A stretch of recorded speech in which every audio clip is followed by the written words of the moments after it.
ಚೆನ್ನಾಗಿದ್ದೀರಾ ಅಂತ. So guys ಇವತ್ತು ಏನಿಲ್ಲ ಗೈಸ್, ಹೀಗೆ ಸುಮ್ಮನೆ ವ್ಲಾಗ್ ಮಾಡ್ತಾ ಇದ್ದೇನೆ. ಸೊ ಇವತ್ತು ನೀರು ಸ್ವಲ್ಪ ಬೇಗ ಬಂತು, 6:15 ಆಗುವಾಗ ನೀರು ಬಂತು. ಸೊ ಹಾಗಾಗಿ ಎಲ್ಲಗೆಲ್ಲ ವ್ಲಾಗ್ ಮಾಡಲಿಕ್ಕೆ ಆಗಲಿಲ್ಲ ಬೆಳಿಗ್ಗೆಯಿಂದ ಹೋಗಲೆ. ಸೊ ಹಾಗಾಗಿ ಬಟ್ಟೆ ಹೋಗ್ದು ಎಲ್ಲ ಆಯಿತು. ಬಟ್ಟೆ ಹೋಗ್ದು ಬ್ರೇಕ್ಫಾಸ್ಟ್ ಉಪ್ಮಾ ಮಾಡಿದ್ದೆ, ಮತ್ತು ಹಾಲು ಬಿಸಿ ಆಯಿತು.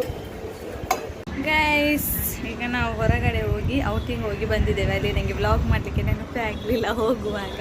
ಸೊ ಹಾಗಾಗಿ ಹೋಗಿ ಬಂದು ಚಿಕನ್ ತಂದಿದ್ದೇವೆ. ಬರುವಾಗ ಚಿಕನ್ ತಂದು ತೊಳೆದು ಅದು ಫುಲ್ ಮಿಕ್ಸ್ ಮಾಡಿ ಇಟ್ಟು ಈಗ ಕಬಾಬಿಗೆ ಹಾಕಿದ್ದೇನೆ. ನೋಡಿ ಗೈಸ್, ನಾನು ತೋರಿಸ್ತೇನೆ.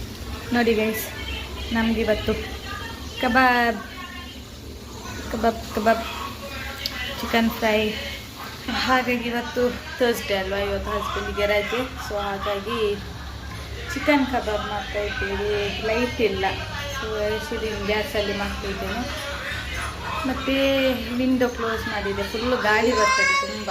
ಹಾಗಾಗಿ ಗ್ಯಾಸ್ ಅದು ಆಫ್ ಆಗ್ತದೆ, ಅಷ್ಟು ಜೋರು ಗಾಳಿ ಬರ್ತದೆ. ಹಾಗಾಗಿ ಆಫ್ ಮಾಡಿದ್ದು. ನೋಡಿ ಗೈಸ್, ವೆದರ್ ಹೇಗೆ ಉಂಟು, ಎಷ್ಟು ಬಿಸಿಲು. ನಮಗೆ ಇಲ್ಲಿ ಮಳೆನೇ ಬರಲಿಲ್ಲ ಗೈಸ್, ಒಂದು ದಿನ ಕೂಡ ಮಳೆ ಬರಲಿಲ್ಲ. ಸೊ ಮಳೆನೇ ಸ್ಟಾರ್ಟ್ ಆಗಲಿಲ್ಲ ನಮಗೆ ಇಲ್ಲಿ. ಸೊ ಹಾಗಾಗಿ ಓಕೆ ಗೈಸ್, ನಾನು ನಿಮಗೆ ಮತ್ತೆ ಸಿಗ್ತೇನೆ. ಕಬಾಬ್ ಎಲ್ಲ ಆದಮೇಲೆ ನಾನು ನಿಮಗೆ ಸಿಗ್ತೇನೆ. Okay okay guys.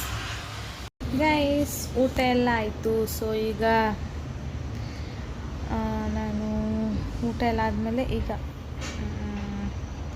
ಮಗುವಿಗೆ ಮಲಗಿಸ್ತಾ ಇದ್ದೇನೆ ಗೈಸ್. ಸೊ ಹಾಗಾಗಿ ಓಕೆ ಗೈಸ್, ಈ ವ್ಲಾಗ್ ನಾನು ಇಲ್ಲಿಗೆ ಎಂಡ್ ಮಾಡ್ತೀನಿ. ಸೊ ಈ ವ್ಲಾಗ್ ನಿಮಗೆ ಇಷ್ಟ ಆದರೆ ಲೈಕ್ ಮಾಡಿ, ಶೇರ್ ಮಾಡಿ, ಹಾಗೆ ಕಮೆಂಟ್ ಮಾಡಿ ಗೈಸ್. ಸಬ್ಸ್ಕ್ರೈಬ್ ಕೂಡ ಮಾಡಿ. ಸೊ ಸಪೋರ್ಟ್ ಮಾಡಿ ಗೈಸ್.